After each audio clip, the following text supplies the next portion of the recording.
जो गौ माता भारत जैसे कृषि प्रधान देश की मुख्य आधार हो और जिस गौ माता के कारण इस देश की सामाजिक एकता को मजबूती प्रदान होती हो, उस गौ माता की हत्या पर पूर्ण प्रतिबंध लगाने के लिए एक कानून बनाया जाए जिससे हम भारतीय संस्कृति के इस आधार को बचा सकें। मैं इस समय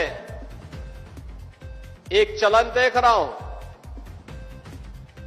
तमाम मौलवी और मौलाना इस समय एक बयान दे रहे हैं, कह रहे हैं गाय को राष्ट्रीय पशु घोषित करो।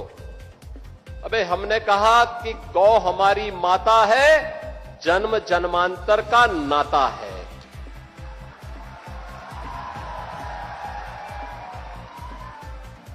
क्या मां और पुत्र के बीच में कुछ घोषित करने की आवश्यकता पड़ती है क्या? क्या किसी पुत्र को बताने की आवश्यकता पड़ती है कि तुम्हारी मां है, इसका सम्मान करो?